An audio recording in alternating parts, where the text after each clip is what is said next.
All right, let's continue with the list. We're at 93.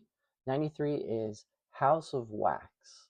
Okay, so this is a horror movie. Not a lot of horror movies make this list because, I mean, they're just horror.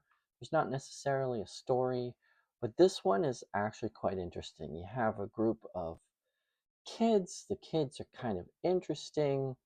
They're going on a road trip and they stumble upon what seems like this charming small town.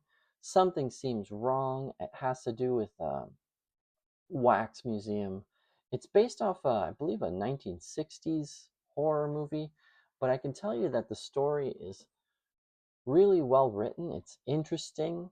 Um, if you hate horror movies, then it wouldn't be for you, but I will say it adds up really well. It gets more and more scary, and I don't know, it's just a great story. It's actually quite entertaining.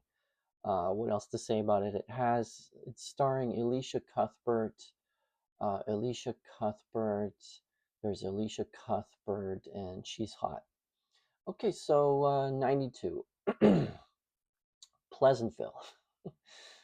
Pleasantville is a very interesting movie because it's so original in its plot. Like no other movie has this idea. It's basically two teenagers and they live kind of present day and they're transported back to this black and white 1950s world where everything is sort of like perfect and everybody gets along. If you shoot a basketball, it scores.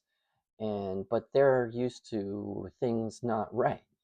So they they kind of create huge damage to this perfect world because they're normal kids, and they bring color to an otherwise black and white existence. It's really thought provoking. I'm going to say it's very entertaining, original. Probably you've never heard of this movie, but I don't know. It's very interesting, very different. It's not like anything you've ever seen, and because of its originality and great plot, it lands at 92. One of the 100 greatest movies ever. Okay, next we have Gremlins. So Gremlins is one of Steven Spielberg's amazing creations. This is like when we had the rise of Steven Spielberg. So he learned early on that you have to add creatures to movies. So we had E.T., we had Jaws, then we had, I believe in the timeline, then it's Gremlins. And Gremlins is just a great, great movie. It starts off with a very, very cute creature that they find as a pet. It's called a Mogwai. It's from this old, mysterious Asian seller of strange things. And there's three things they can't do with this, call it a pet. And they do all three, including the worst one. And then it turns into a horror movie.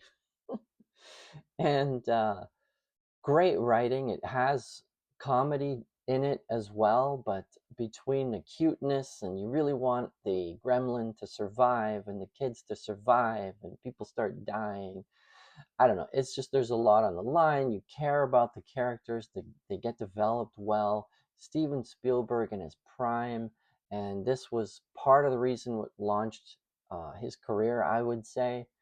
And a bit of an older movie, but it's a real classic. Highly recommend it. Gremlins 91. Okay. Next we have The Arrival. So there's two Arrival movies. There's The Arrival with Charlie Sheen, and that's the one I'm talking about. It's a little bit older, but basically great story. Um, so he's basically listening to signals from outer space, and there's this big conspiracy, and it ends up being true. The girl he meets dies. Everybody don't know. We don't know who's part of the conspiracy anymore. And is it his girlfriend? Is it not his girlfriend? Is it this person? Is it that person? But everything about the conspiracy is true. There are these aliens. They're coming. They want to take over the world. They are. It's being successful. then he finds their base, and I don't know what to say.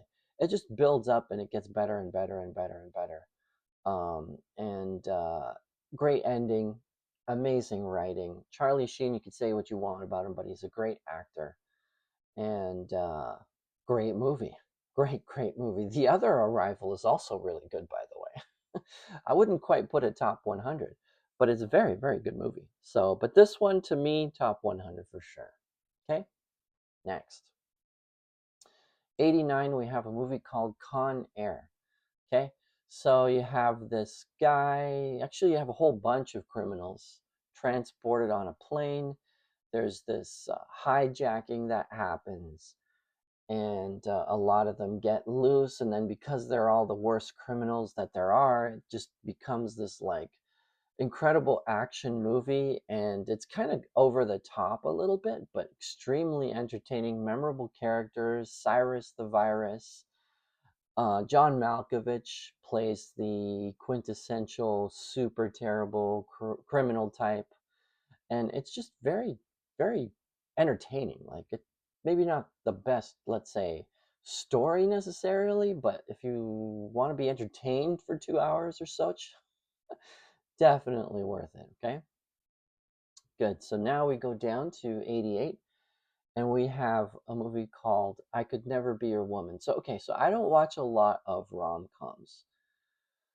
I'm a guy, newsflash, and I like, guns, swords, blood, explosions, people dying. I mean, action, you know what I'm saying? And usually a rom com doesn't really do it for me. It could be interesting, but in this case, it is interesting. So you have Paul Rudd. He's just super funny. It's just incredibly entertaining. He's a great actor. Michelle Pfeiffer. Basically, it's about navigating like a age gap. He's younger, she's older.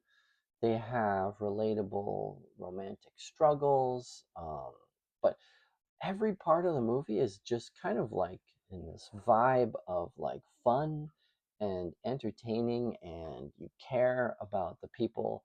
And Paul Rudd is just a one man show. He's just always saying funny things. and, very entertaining. I think rom coms is a whole separate category, probably. But if you just want to be entertained, I Could Never Be Your Woman. Fantastic movie. Okay, good. So we'll continue with the list. Please like and subscribe and share. I'm going to be creating much more interesting content as we move forward, but we're starting with this, and this is fun, and I think you should know what are the top 100 movies. But tune in for the next video, and I'll be right back. I'll see you soon.